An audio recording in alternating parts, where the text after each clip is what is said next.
बिहार में लोगों का पलायन इसलिए हो रहा है क्योंकि यहाँ से पूंजी और बुद्धि का पलायन हो रहा है।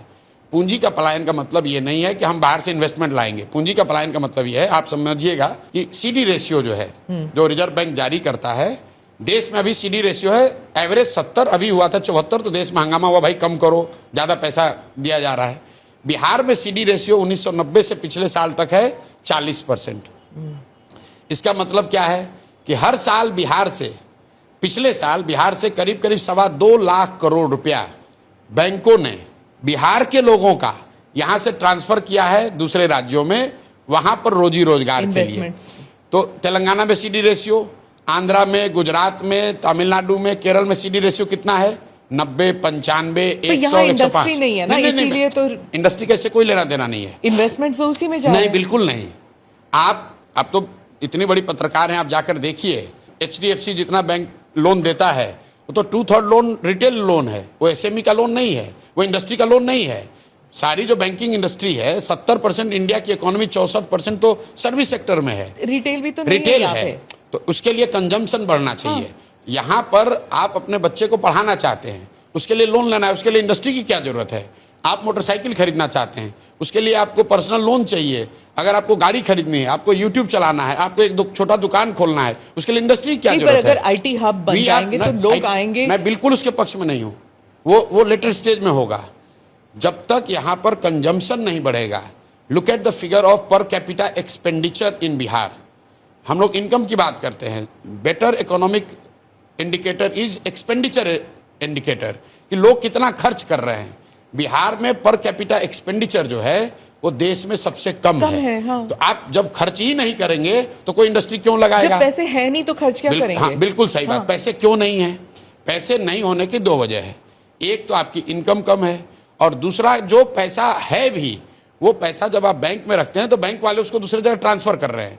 There are only 2 source of credit.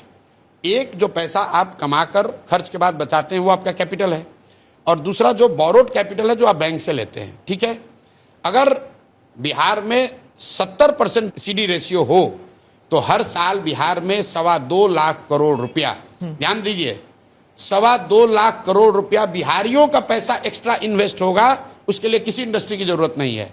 हम लोग ये चाहते हैं कि एज ए फर्स्ट स्टेप जो बिहार का पैसा है वो बिहार में लोगों को ऋण मिले। यहाँ बैठे हुए लोगों से पूछ लीजिए, जो लोग यहाँ बैठे हैं, अगर आपको नोएडा में फ्लैट खरीदना है, HDFC आपको लोन दे देगा आपके इनकम स्टेटस पर, लेकिन अगर आपको खगड़िया के अपने गांव में घर बनाना है तो HDFC लोन नहीं देगा। ये काम क्या नीतीश कुमार ने नहीं किया? क्या लालू यादव ने नहीं किया? यही बात आप दिन भर ये कॉन्क्लेव कीजिएगा।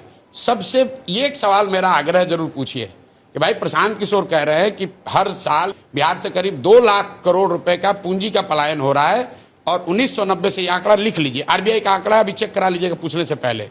1990 से लेकर पिछले वित्तीय वर्ष तक बिहार से 26,35,000 करोड़ रुपया बैंकों ने ट्रांसफर किया है दूसरे राज्यों में, जो बिहार का पैसा है। अब आप कह रहे हैं कि नीतीश कुमार क्यों नहीं करते हैं? तो भाई उनको समझ होगा तब तो। आप बिहार में किसी पॉलिटिशियन को सीडी रेशियो की बात करते हुए अगर सुने हो तो हमको बता दीजिए।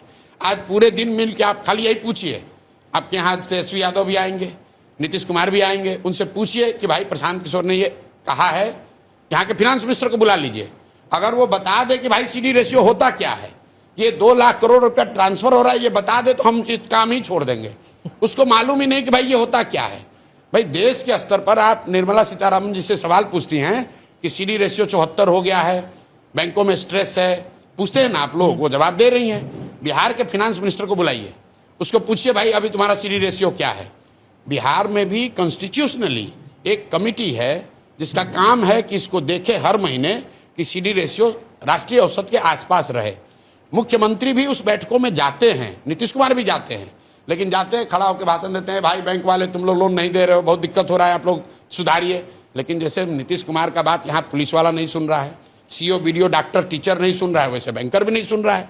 क्योंकि बैंक के लोन तब देंगे जब उनके लिए आप कंड्यूसिव इन्वायरमेंट बनाएंगे, उनके साथ मिलकर काम करेंगे, तब तो वो करेंगे। बैंकर हमारी बात सुनकर ये कह रहे हैं कि पहली बार भैया कोई बात तो कर रहा है हम लोग का। हम लोग तो कल मुझे रात में मैं सारण में था, कैनरा बैंक के RM और DM मिले वहाँ। मैंने पूछा भाई कैनरा बैंक के लिए बिहार कितना बड़ा मार्केट है? बोला सर बहुत बड़ा मार्केट है। हमने बोला क्रेडिट के लिए या डिपॉजिट के लिए? कहता सर अभी तो डिपॉजिट के लिए है, आप आ जाए, आप जैसे लोग आ जाए तो हम लोग चाहते हैं यहाँ लोन भी दें। यहाँ लोन देने के लिए कोई सुविधा ही नहीं है। प्रशांत जी, आप कह रहे हैं कि नीतीश कुमार की बात कोई नहीं सुनता है। दरोगा अरे भाई, तो अगर नहीं सुन रहा है तो सीडी रेशियो 40 क्यों है? और सुनिए एक बात, चूंकि आपका हम इसीलिए पहले आए हैं कि आपके पास दिन भर आपका कार्यक्रम है। लालू यादव के लड़के आएंगे यहाँ, लालू जी आए तो उनसे भी पूछिएगा। लालू जी जब मुख्यमंत्री बने, और ये मेरे कहने पर मत पूछिए, अपने टीम से रिसर्च करा लीजिए। लालू जी जब 1990 में मुख्यमंत्री बने तो बिहार में क्रेडिट डिपॉजिट रेशियो था 36%। लालू जी जब तक रहे मुख्यमंत्री तो वो घट के हो गया 18.5%।